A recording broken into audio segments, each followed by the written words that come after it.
আমাদের এটা খুবই ভালো লাগছে, আমরা প্রতি বছরই এটা উপভোগ করি। আর এবছর প্লাবন ভাইদের যে উদ্যোগটা নিয়েছে, এটা আমরা খুব সম্মান জানাচ্ছি, কারণ এইটার মাধ্যমে এই যে আমাদের দেখেন ব্রাজিল আর্জেন্টিনা সবাই আমরা একত্রিত অন্য সময় একসাথে থাকি।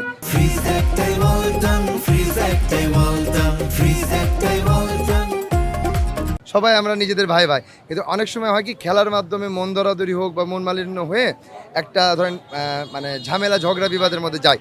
তো এইটা থেকে হবে কি যে আর নেক্সট আর ওই জিনিসটা হবে না।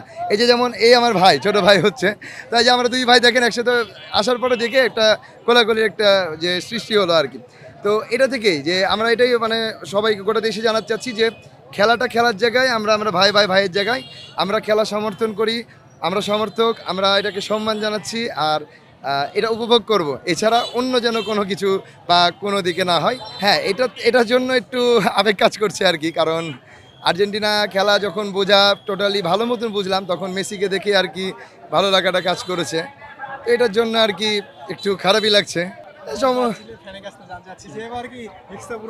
ইনশাল্লাহ ইনশাল্লাহ এবার আমাদের সব প্লেয়ারের ফর্ম ভালো, ইনশাল্লাহ দেখা যাক এবার আমাদের এক্সট্রা কমপ্লিট হবে। আপনাদের যে 7 আপ বলে আখ্যায়িত করে এটা কেমন, মানে কিভাবে দেখেন? এটা এটা একটা খেলা, একটা গোল বলের খেলা, এটা দুর্ঘটনা হতেই পারে। এটা দিয়ে আমাদের অতীত ইতিহাসকে অবমাননা করলে তো হবে না। আমাদের ইতিহাস আছে, আমাদের 5টা ওয়ার্ল্ড কাপ আছে, এটা কিন্তু আর অন্যান্য কোনো টিমের নাই কিন্তু। অতএব এই 7 আপ এটা একটা তুচ্ছ বিষয়, এটা নিয়ে ধরেন সবাই একটু ইয়ার্কি করে জ্বালাই, এটাই হলো বিষয়, তা বাদে আর কিছু নাই।